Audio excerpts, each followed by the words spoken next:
Hello everyone, today we will be taking a look at Lego Ninjago set number 71838, Kai's Motorcycle Speed Race. Be sure to stick around to the end of the video to see whether or not I recommend this set.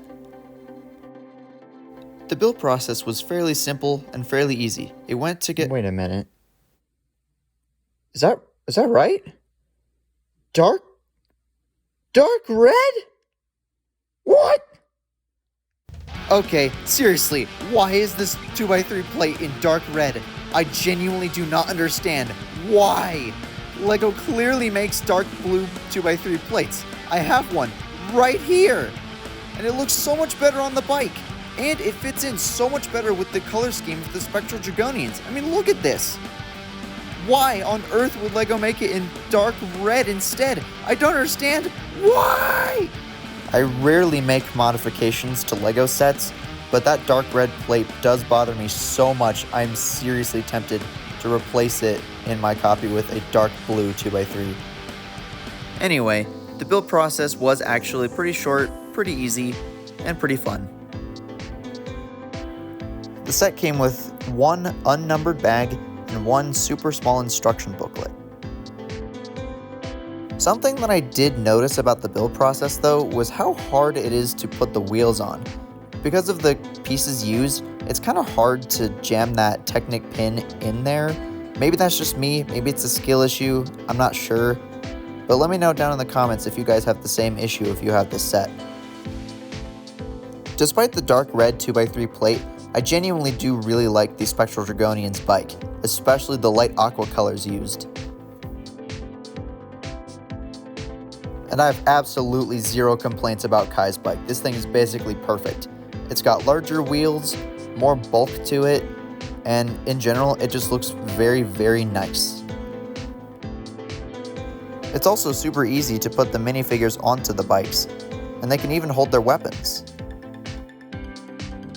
They are pretty easy and fun to roll around, and they're pretty smooth at it too. Although something that I did notice is that when you push them, Kai's bike wobbles a little bit more than the other one. The first of the minifigures included in the set is Kai in his new Ghost Hunter suit. I personally really like all the Ghost Hunter suits, but Kai's might be my favorite out of the original Ninja. I personally really like the printing on this minifigure, especially with the tan straps in the front and the back, as well as the orange symbol that's kind of spray painted on the back. The new dual molded armor piece that he comes with is pretty cool. I really like it, except for that ugly molding mark in the front. Also from the side, it looks kind of weird being super bulky, which I'm not the biggest fan of, but I am fine with it. I didn't dislike it as much as I thought I would initially. Overall, I think the armor piece is fantastic. Something interesting that I noticed about the armor piece from the back is there's kind of this little fabric knot here that's kind of similar to the one on the headband. It's just kind of interesting and I thought I would point it out.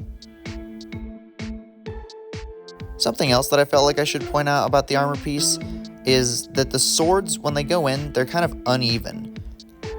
The first one is kind of stopped by the dragon head, but then the second one goes right up to the edge of that sheath there, and it just kind of looks a little bit uneven. But of course, those are just tiny nitpicks. Kai's main accessory is the super cool giant reveal blade. It's dual molded in pearl gold for the hilt and dragon head, and then transparent red for the main blade part. If you look through it, it makes everything turn red, which is super cool. The other minifigure included is the Spectral Dragonian Scout, who is super awesome. He's equipped with this cool sword that uses a light aqua wispy piece. I don't know exactly what that piece is called, but it also uses a Monkey Kid hilt piece, which is nice. The color scheme on the Spectral Dragonian is a little bit messy and odd, but super interesting, and I personally really like it.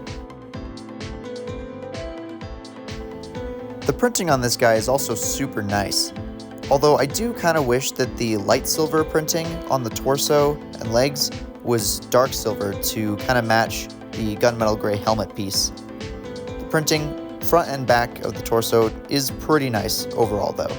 The head actually interacts with the reveal blade a little bit because it uses the same dark blue and light blue that stickers in other sets use. So I find that kind of interesting. Because of the transparent light blue arms and legs, the Spectral Dragonians might be my second favorite Ninjago villain army ever, second only to the Crystal Warriors.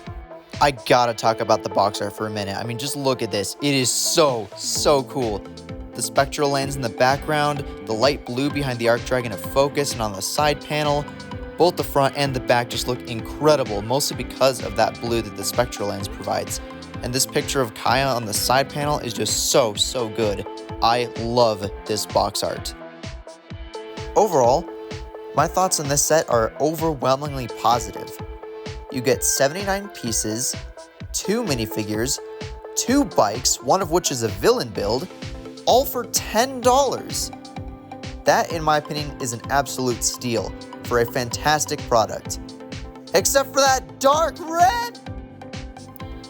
So, would I recommend this set? 100%, absolutely. I give this set a solid 9 out of 10. It is so good for what it is and for the value that it provides. Honestly, I don't see people talking about this set enough. But be sure to let me know what you think about it in the comments. I'd genuinely be interested to hear your opinions on it. Anyway, that's all for this video. Have a fantastic day, and I'll see you next time.